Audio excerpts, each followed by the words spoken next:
খবর দিন ভরে যে খবরের দিকে নজর রাখবো, মুর্শিদাবাদের বেলডাঙ্গায় এনআইএ টিম, বেলডাঙ্গায় ন্যাশনাল ইনভেস্টিগেশন এজেন্সির 8 সদস্যের টিম ঝাড়খণ্ডের পরিযায়ী মৃত্যুতে বেলডাঙ্গায় তুলকালা, অশান্তির তথ্য তালাশে বেলডাঙ্গা থানায় এনআইএ টিম। কথা বলবো, প্রতিনিধি রৌনক রয়েছেন সঙ্গে। রৌনক, দেখা একেবারেই ঝাড়গ্রামে যে পরিযায়ী শ্রমিকের মৃত্যু এবং তারপরে যে অশান্তিমূলক পরিস্থিতি তৈরি হয় বেলডাঙ্গায়, সেই ঘটনাকে কেন্দ্র করে ইতিমধ্যে এনআইএ টিম 8 জনের সদস্য আজ বেলডাঙ্গা থানায় যায় এবং সেখান থেকে বহরমপুর কোর্টে তারা যায়।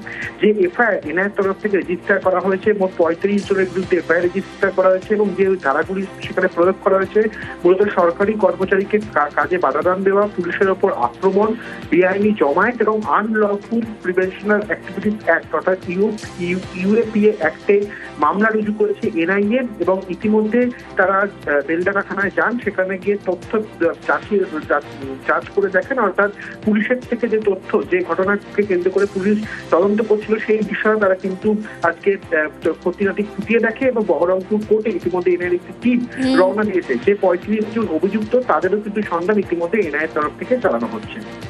বেশ, আর এই নিয়ে কি বলছেন শুভেন্দু অধিকারী, শুনবো। মুর্শিদাবাদ জেলায় এই ধরনের ঘটনার ক্ষেত্রে কেন্দ্রীয় বাহিনী ব্যবহার করতে পারে, তার রেফারেন্সেই পিটিশন অ্যাপ্লিকেশন করেছে। সেখানে আমার বক্তব্য ছিল পরপর বেলডাঙ্গায় যেটা হয়েছে এটা এনআইএ ইনভেস্টিগেশন হওয়া উচিত। জাতীয় সড়ক উপরি 5 ঘন্টা ধরে বন্ধ রেখে রেল এবং জাতীয় সড়কের উপরে যা করা হয়েছে এটা কোনো প্রোটেস্ট নয়, এটা কমপ্লিটলি অ্যান্টি ন্যাশনাল অ্যাক্টিভিটি। এটা সঙ্গে পিএফআই সিমির মতো ব্যান অর্গানাইজেশন এবং যারা দেশকে দুর্বল করতে চায়, দেশের ভিতরে নাশকতা করতে চায়, তাদের কাজ। আমি ওয়েলকাম করছি এই ইনভেস্টিগেশন।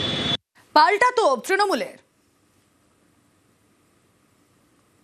সিবিআই, ইডি, এনআইএ, এখন নির্বাচন কমিশন, এগুলো তো বিজেপির শাখা সংগঠন। গণতান্ত্রিক প্ল্যাটফর্ম তো সব শেষ। আর আমরা তো জানি এগুলোর জন্য আমরা তো রেডি, প্রস্তুত মানসিকভাবে, যে ইলেকশনের আগে ইডি, সিবিআই, এনআইএ এসব হবে। বিখ্যাত জনপ্রিয় সিনেমার মতো বলতে পারি যে তোমার হাতে ইডি আছে, সিবিআই আছে, এনআইএ আছে, এজেন্সি আছে, তোমার কাছে কি আছে? তেরা পাস কে আয়? মেরা পাস মা হ্যায়, মমতা ব্যানার্জি হ্যায়।